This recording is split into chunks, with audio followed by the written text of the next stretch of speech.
So the two main topics today are the gender-based violence and the traffic rules. So with us today, we are going to have Afande Philip, who is actually coming from Makupa Police Station. Then we shall have, he'll be joined by Afande Lois, who is on the way coming. And I want to believe you are going to get some vital information. Ours is we are going to listen, jot down some notes, then we are going to open the session for the Q&A, questions and answers from what you're going to discuss. Thank you very much, all the teachers who have organized for this and everybody else who is there. Thank you very much and God bless you. Jamal, you say your name, grade, then you ask your question. Thank you very much. My name is Jamal Abdishakur. I'm grade 9. Well, I have a question for Madam. Well, mine is actually for more understanding of this GBV. What are some of the most common form of GBV that are not recognized in the violence? Thank you. My name is Ridwana and I'm in grade 7. I have a question for Mr. Philip. What if a woman is in the back seat of the car and she is in labor and the husband goes past the speed limit or traffic law? Is he going to be arrested? My name is Rayyan Abdulrazak. I'm from grade 9 and I have a question for the traffic officer. What if a police officer is under the influence of alcohol? How is the issue solved? My name is Saeed Anwar. I am in grade 9. I have a question for traffic police. What happens if another police colleague is found under corruption? My name is the rest keep quiet. I'm in grade 6. I have a question in traffic police. What if you're driving on a high speed and the steering wheel comes out? My name is Amar Hadi. I'm from grade 4. Quiet. I'm from grade 4. I am asking a question to the traffic police. Which subjects you need to learn so that you could have that job? My name is Hajra Ismail and I'm in grade 9 and have a question. Why do you think many victims of gender-based violence remain silent instead of reporting? What if a person is wrongly accused for raping a child and he or she is sent for 10 years in jail, and after 5 years he is found innocent? I am Aisha Abdishak. I am from grade 7. I have a question for the GBV officer.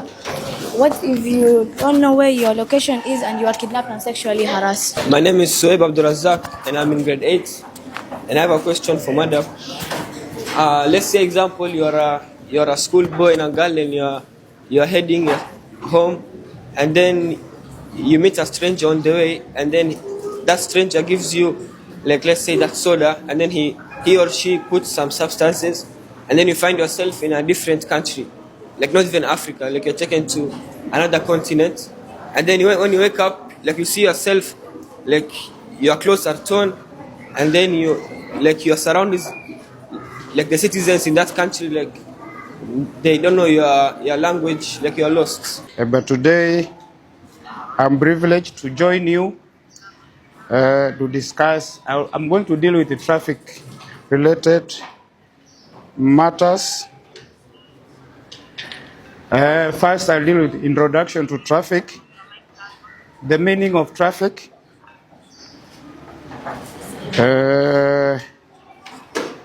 I'll deal with accident, definition of accident, causes of accident. Am I very fast? Causes of accident, prevention measures, types of accidents, categories of accidents, and the importance of road signage, particularly to students, that zebra crossing,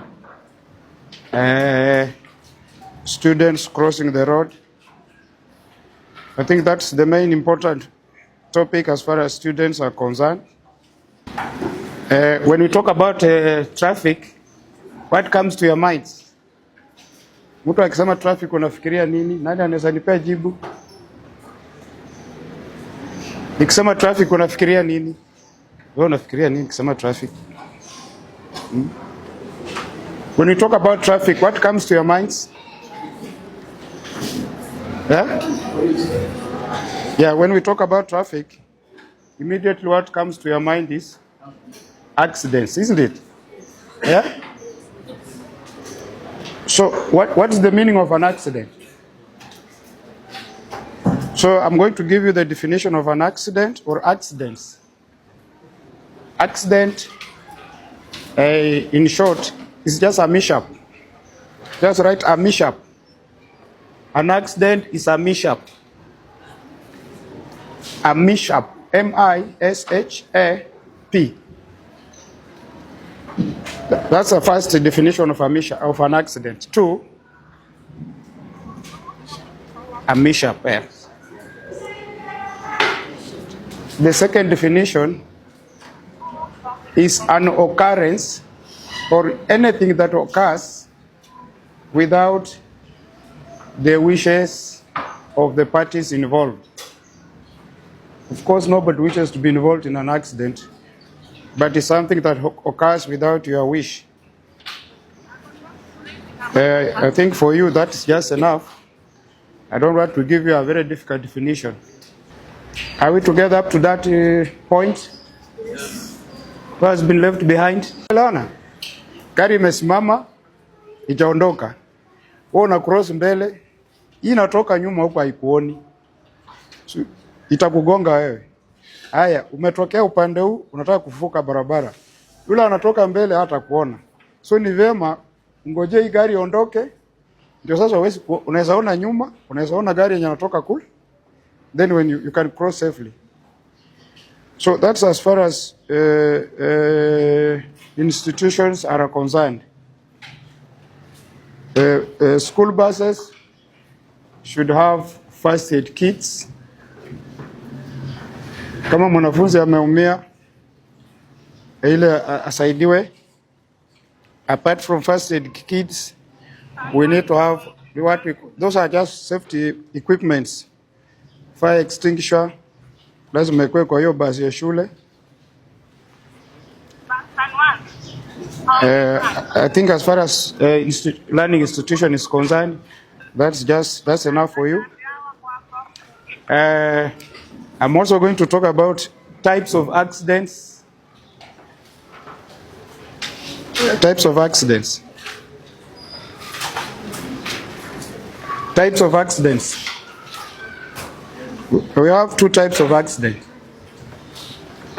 1, injury.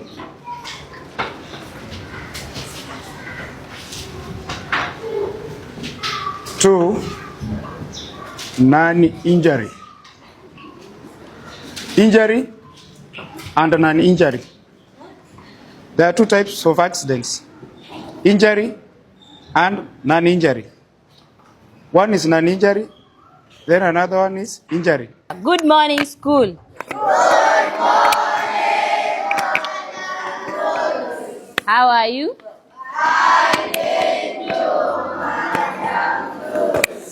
Thank you too. I'm also fine. My name is PC, Police Constable Lois Mailu. Police Constable Lois Mailu. I'm from Makupa Police Station, specifically from Gender-Based Violence Office. Have you ever heard of gender-based violence? You have never heard of such a term. So in police station, we have different departments. My colleague is from traffic department. We have other officers from crime department. We have other officers from records department.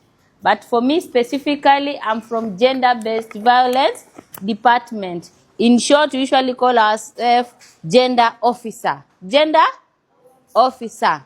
So I'm here today. We are going to talk about GBV, gender-based violence. So I'm going to take you through what GBV is, forms of GBV, so you can know when this is done to you, that is one way of somebody has violated you according to your gender. Are we together? I'm also a teacher by profession. I'm trained teacher at Machakos Teachers Training College. So, yes, I'm a teacher by profession and I'm a police officer by career. So I want to take you through what is GBV, or what is gender-based violence. This is any violence that is against gender. Any violence that is against gender. We have two genders. We know two genders. You know there are two genders. But for now, at this time, or at this, according to our constitution, it has added more genders. Physical. Physical means like kuchapwa. See, that is physical. Unaumia mwili outside. Si ndio? Kuchapwa, that is physical. So we have physical, we have sexual. Sexual. Somebody can violate your rights sexually. We have economic.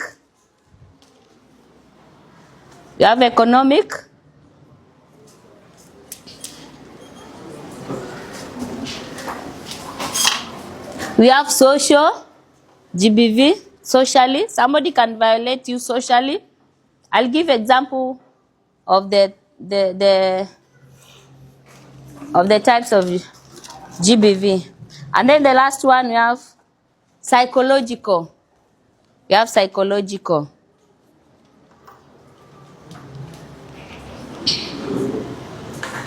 I'll just give examples of psychological, social, economically, and then I'll talk more on physical and sexual, because for social, psychological, and economic, it might not be done to us because of our tender age. But for most cases, for children, most of the time are violated either physically or sexually. So, example of an economical, GBV. I'll just talk about this, don't write, because it is not more on children. This is not the right time to have a boyfriend or a girlfriend. Wewe mvulana ukijiinvolve, wewe mvulana ukijiinvolve na stories za boyfriend and girlfriend, tuko na koti ya watoto. Hapo utakuwa umeanza kujiitia jela mapema. So, physical violence, it is when you are being abused physically. Like mama amepigwa na baba, ama wewe umepigwa na mzazi wako yani si discipline, yani ile beyond. Mshasikia watoto wanachomwa na chuma? Mshasikia watoto wanakosea alafu mzazi anaweka chuma kwa makaa alafu anachoma? Mshasikia hizo cases? Hizo sasa zinakuwa physical, it is beyond discipline. We usually take action to that parent. Because our core function is to save life.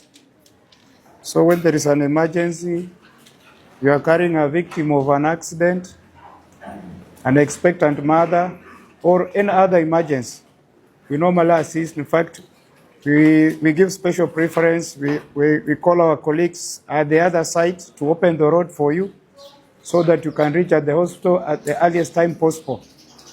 So in emergency cases, we normally assist very much. Next time, if you have an emergency case, just go and approach a police officer. We'll alert the colleagues at the other sides and we shall assist you, regardless of whether you have violated the traffic rules or regulations. Are you answered? Emergency. Nani alikuwa emergency? Tunasaidia ukuwe na mama mjamzito, ile mtu amepata ajali, mgonjwa. Poro waambie polisi, tunaitana kwa hii radio, wanafungua barabara ndio uweze kufika hospitalini mara moja. Polisi akikuwa mlevi anachukuliwa sheria kama mtu yoyote. You have departmental, disciplinary, inafanyika administratively. Na kama amefanya ajali, ameumiza mwananchi, anastakiwa kama mtu mwingine. Si tutasema hii ni polisi, akunywa tu pombe na aendeshe gari ya polisi, atastakiwa. Hata polisi akipatikana kwa barabara akikuwa mlevi anachukuliwa hatua kisheria and administratively. Kwa sawa, nani aliuliza hiyo? Polisi mlevi anastakiwa kama mtu mwingine. Hakuna sheria ya polisi kunywa pombe na kwenda barabarani, haruhusiwi. Corruption, polisi wanashikwa kama watu wengine. Kipatikana makosa ya corruption, anashtakiwa kama mtu mwingine na anapelekwa kotini. Sawa sawa. Nani aliuliza hiyo? Police are not immune to prosecution. Wanastakiwa tu kama mtu mwingine, akipatikana na makosa anashtakiwa. Haya. Gari inaenda speed. Mwanafunzi hajafunga mshipi. Labda ajali itokee bahati mbaya. Ni jukumu la dereva na msaidizi wake na make sure kwamba wanafunzi wameingia kwa gari, wamekaa sawa sawa, wamefunga mshipi na aendeshe gari kwa spidi ambayo inaruhusiwa kisheria kulingana na barabara. Kuna barabara ya 50 kilometers per hour, 80 kilometers per hour, lakini kabla atoe gari angalie usalama wa wanafunzi. GBV forms that are not recognized as violence, there is none. All GBV forms of violence are being recognized in Kenya. Hakuna violence yoyote under GBV which is not recognized under our law. All cases of GBV are recognized. Then somebody asks, why do we have GBV victims that do not report? Kitambo, people were not reporting because of intimidation, fear, wanaogopa kusema, wanaogopa kuchekelewa. But nowadays, we are doing this sensitization. That's why we are here. We are sensitizing people so that they will not feel intimidated once they are violated sexually, physically, or any other form of GBV. They speak out and then action is being taken na wanapata msaada unaostahili. Sawa. So we are doing sensitization. We are creating awareness to schools, to churches, to mosque, to madrasa, and to any other places where we have children gathering, so that that we are removing that fear of intimidation. Sawa. Then what happens to a person who is released after maybe 5 years na anapatikana hana makosa? Before we take you to court,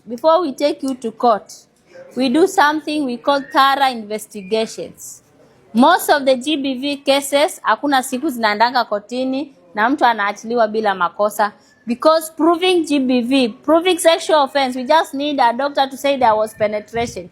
We just need a child to identify the perpetrator. Sawa. With identification of the perpetrator, with a doctor saying there was penetration,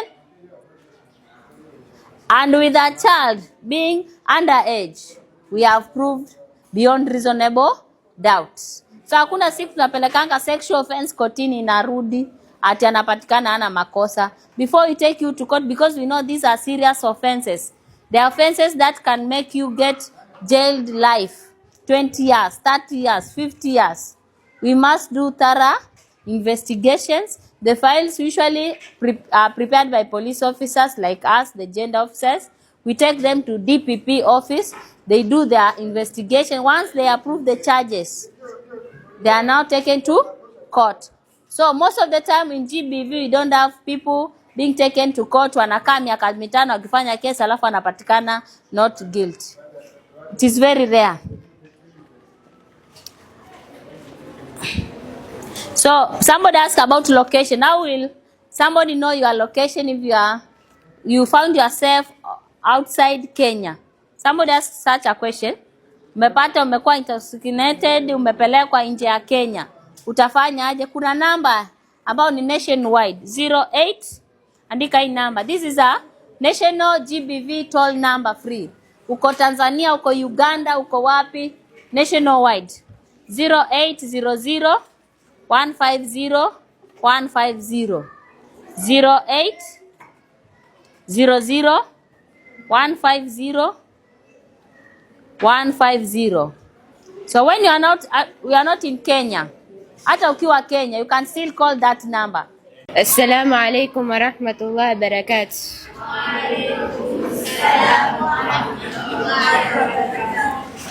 Today, I would like to thank the two officers for taking their time to come and educate us on trafficking and GBV.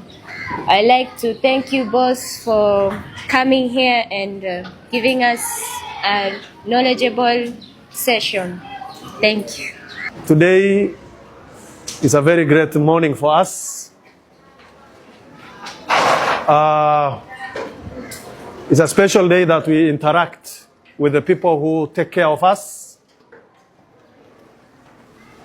And as you see today, and you have gotten a very great enlightening, we have invited Afande Philip and Afande Lois to come around and enlighten us on issues that affect us in our day-to-day life. Because early in the morning when you come for school, you cross a number of roads, isn't it so?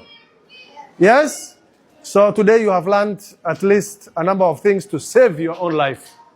Make sure that you adhere to what you have been told in terms of traffic rules and regulations. If there were no rules of traffic, do you think people would have gotten to their places of work and do their errands here and there in peace? It is through those laws and through the enforcement agencies like the traffic police that we make sure that we stay safe and we come to school every morning and learn safe and go back home safe. Likewise, there are, for us to be at peace with our neighbors, with ourselves, and with our friends in school and teachers, there are also some rules and regulations that the country has put in place, and to make sure that everybody lives peacefully with others, we have the laws pertaining to gender and laws pertaining to violence, so that the reason for punishment like jailing or being taken to court is to make sure that we decrease or we reduce or we eradicate completely the issue of contravening such laws and to interfere with the peace of others.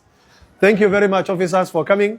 I'm sure you have been seeing and hearing a lot of calls from the other end because they are on duty, and taking time and coming with this invitation, we thank them for that. And this will not be the end of our invitation on our law enforcement agencies. We're going to invite them more, and we're going to interact with them. You remember one time we went to the Mombasa Law Court, isn't it so? We interacted with the officers, the traffic, the officers that man our jails, and also the magistrates and the children court. So that's what we will always do, and we will continue doing that. And there are many questions that people were asking last time when we were talking about what to do when interacting with strangers and what not to do. And I think you got today. One of the very great things that you have been told is never accept a gift from what? From a stranger, because you don't know the content of that gift.